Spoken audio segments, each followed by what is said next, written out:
Texas, 1870. The wind was cold and damp as it whipped Abigail Hunter's tangled hair across her face.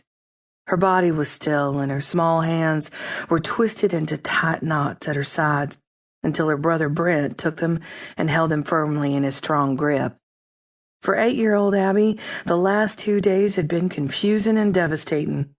Tragedy had struck their family at its very heart, and she wondered how it was possible to hurt so badly and still live.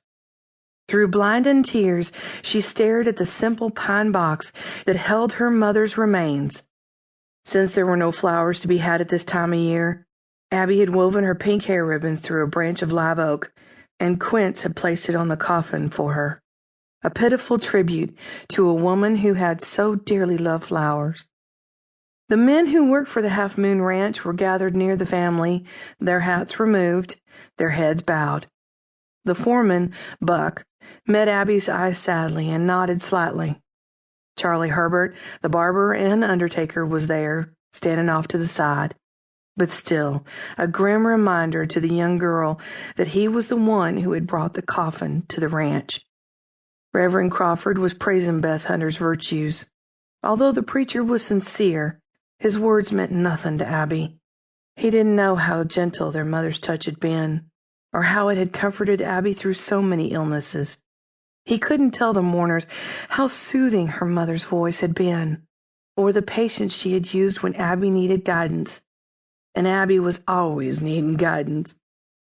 All that was her mother was gone forever, stilled by death's hateful hand. The Reverend was assuring Abby and her brothers that their mother had gone to a better place. But wouldn't it have been better for all of them if she had remained with the family on the Half Moon Ranch? So many dilemmas tore at her mind, and questions nagged at her that only her mother could answer. The young girl glanced in turn at each of her 3 elder brothers and saw the same grief she felt reflected in their eyes. Brent was now gripping her hand so tightly it hurt, but the discomfort helped her think about something other than the anguish that tore at her heart. She watched her brother Quince's hand tremble from the effort he was making not to cry. Her brother Matt stood alone, stoic and silent, solitary in his grief. She knew he had cut himself off from the rest of them so he could better control his sorrow. Conspicuously absent from the grieving family grouped around the gravesite was Abby's father, Jack Hunter. Abby glanced slowly up at Brent to find him watching her with concern. At 20, he was the eldest, and it would probably fall to him to keep the family together. A sob escaped her throat, and Quince touched her on the shoulder and patted it several times. She suddenly felt her stomach churn. She was sickened and shaken to the very core of her being.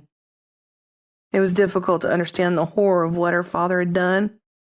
How could he shoot and kill her mother, when to Abby's knowledge he had never even raised his hand to her in anger? Brent said it was because he was drunk, but Abby couldn't imagine that drinking would make a man want to kill someone he loved. Reluctantly, her eyes strayed back to the coffin. Then she glanced at the crowd of people that stretched all the way to the road.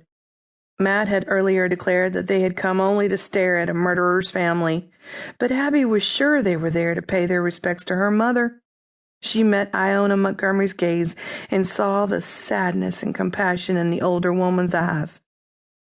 Mrs. Montgomery had been her mother's best friend, and it was comforting to have her there.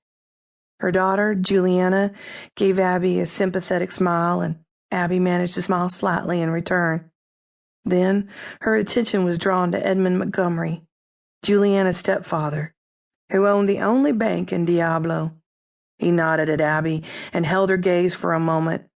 She stepped closer to Brent and lowered her head. She always felt uneasy around Mr. Montgomery, even though she didn't understand why.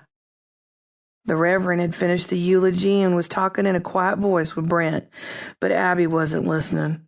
She was watching their friends and neighbors walk into their buggies, some of them already leaving without speaking to the family. The wind kicked up more, and Abby shivered. Matt knelt down beside her and wrapped his coat about her shoulders, then held her close to his body to get her warm. Finally, he took one of Abby's hands and Quince took the other.